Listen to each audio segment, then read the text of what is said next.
കോഴിക്കോട് കണ്ണഞ്ചേരിയിൽ വെച്ച് പോലീസ് ഉദ്യോഗസ്ഥരെ ആക്രമിച്ച പ്രതി അർജാസ് സ്ഥിരം കുറ്റവാളിയെന്ന് പോലീസ്. ലഹരി കച്ചവടമടക്കമുള്ള കേസുകളിൽ അയാൾ പ്രതിയാണെന്നും റൌഡി ലിസ്റ്റിലുള്ള ആളാണെന്നും ആക്രമണത്തിന് ഇരയായ ESI ബാബു മാതൃഭൂമി ന്യൂസിനോട് പറഞ്ഞു. പന്ന്യങ്കര സ്റ്റേഷനിലെ മറ്റൊരു പോലീസ് ഉദ്യോഗസ്ഥനെ ആക്രമിച്ച കേസിൽ പിടികൂടാൻ പോയപ്പോഴാണ് CA അടക്കമുള്ള 3 പേരെ അർജാസ് ആക്രമിക്കുന്നത്.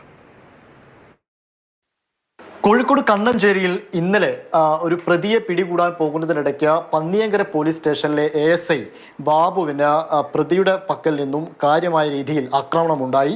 ആയുധം ഉപയോഗിച്ച് തലയ്ക്ക് മർദ്ദിക്കുകയായിരുന്നു ചെയ്തത്.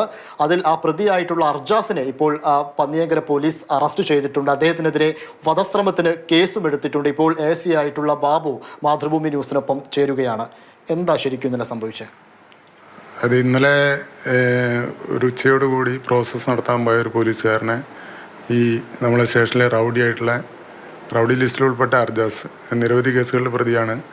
ആളിന്നലെ അവിടെ തടഞ്ഞു വെച്ച് ദേവദ്ര ഏൽപ്പിക്കാൻ ശ്രമിക്കുകയും പിന്നെ കൊല്ലുന്ന ഭീഷണിപ്പെടുത്തുകയൊക്കെ ചെയ്തതിന് ഒരു കേസ് രജിസ്റ്റർ ചെയ്തിട്ടുണ്ടായിരുന്നു. ആ കേസിലേക്ക് അർജാസിനെ അറസ്റ്റ് ചെയ്യാൻ വേണ്ടിയിട്ടാണ് പോയത്. അങ്ങനെ ഞങ്ങളെ കണ്ട് അവർ ഈ അർജാസ് പുറത്തേക്ക് മാറിയ സമയത്ത് ഞങ്ങൾ ആളെ തടഞ്ഞു വെച്ചപ്പോഴേക്ക് അയാൾ കോഴിക്കടയിൽ കയറി പിന്നെ കൊടുവാളൊക്കെ മൂർച്ച കൂട്ടാൻ ഉപയോഗിക്കുന്ന ആരം പിടിയില്ലാത്തതായിരുന്നു, അതെടുത്ത് വീശി അങ്ങനെ പിടിക്കുന്നതിനിടയിൽ അയാൾ തലയ്ക്ക് പെരുക്കേൽപ്പിക്കുകയാണ്. ഏതൊക്കെ കേസിലുണ്ടാവും? ലഹരി കച്ചവടം ഉണ്ടോ? അങ്ങനെ എല്ലാ കേസും ഉണ്ട്. അങ്ങനത്തെ എല്ലാ കേസുകളും. നേരത്തെ ഇയാൾ ജയിലിലൊക്കെ കിടന്ന ആളാണോ? അതെ അതെ അതെ.